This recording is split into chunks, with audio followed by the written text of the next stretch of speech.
ذوالنون مصری رحمۃ اللہ علیہ کا مشہور واقعہ ہے، فرماتے ہیں کہ میں نہر کے کنارے چل رہا تھا، میں نے ایک بچھو کو دیکھا جو پانی کی طرف جا رہا تھا۔ میں جانتا تھا کہ بچھو تیرنا نہیں جانتا، پھر یہ پانی کی طرف کیوں جا رہا ہے؟ تو جب میں نے غور کیا تو میں نے دیکھا کہ ایک کچھوا پانی کے کنارے پہ بیٹھا ہے۔ یہ بچھو اس کی پیٹھ پہ جا کے بیٹھ گیا اور کچھوے نے پانی میں تیرنا شروع کر دیا۔ ذوالنون مصری رحمۃ اللہ علیہ فرماتے ہیں کہ میں بھی پیچھے پیچھے۔ وہ کچھوا دوسرے کنارے پر پہنچا تو وہ بچھو اس کی پیٹھ سے اتر گیا اور اس نے ایک طرف کو بھاگنا شروع کر دیا، میں بھی اس کے پیچھے۔ تھوڑی دیر بعد میں نے دیکھا کہ سامنے ایک درخت تھا اور درخت کے نیچے کوئی بندہ سویا ہوا نظر آ رہا تھا۔ بچھو ادھر کو جا رہا تھا۔ میں نے دل میں سوچا کہ ایک لکڑی اٹھا لیتا ہوں، اگر بچھو اس کے قریب جائے گا تو میں بچھو کو ماروں گا۔ اتنے میں نے دیکھا کہ ایک طرف سے ایک کوبرا سانپ ہے، وہ اسی بندے کی طرف جا رہا ہے جس طرف بچھو جا رہا تھا۔ جب وہ سانپ بچھو کے قریب سے گزرنے لگا تو بچھو اس کے ساتھ چمٹ گیا اور بچھو نے اس کے ڈنک لگایا۔ یہ بچھو اتنا زہریلا تھا کہ سانپ وہیں پر لوٹ لوٹ کے مر گیا۔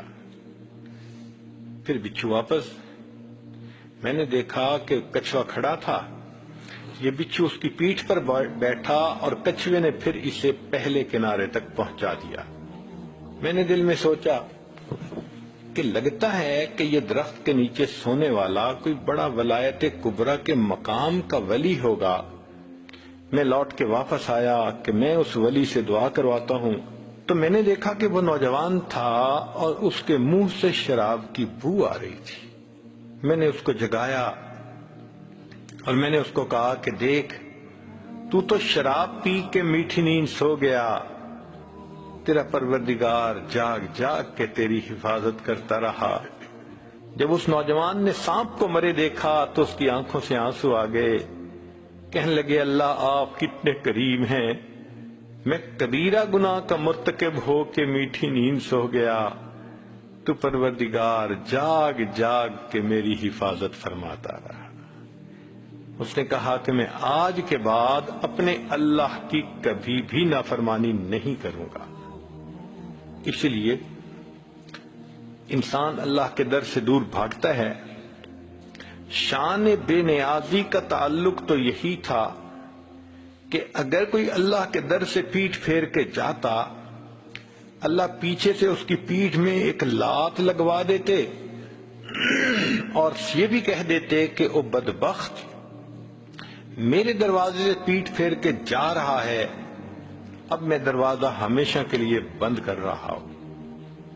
مگر اللہ تعالیٰ ایسا تو نہیں کرتے، اللہ اس کو بلاتے ہیں، یا ایھا الانسان ما غرک بربک الکریم، اے انسان تجھے تیرے کریم پروردگار سے کس چیز نے دھوکے میں ڈال دیا۔ جیسے چھوٹا بچہ ماں سے روٹھ جاتا ہے تو ماں سمجھاتی ہے بیٹا ماما سے نہیں روٹھا کرتے۔ اس آیت مبارکہ میں اللہ تعالیٰ اپنے بندے کو سمجھا رہے ہیں، او میرے گنہگار بندے، میرے دروازے سے پیٹھ پھیر کے کیوں جاتے ہو، میں تو ابھی بھی تمہاری انتظار میں ہوں۔ کوئی ماں اپنے بچھڑے بیٹے کا اتنا انتظار نہیں کرتی جتنا پروردگار اپنے بگڑے ہوئے بندے کا انتظار فرماتے ہیں۔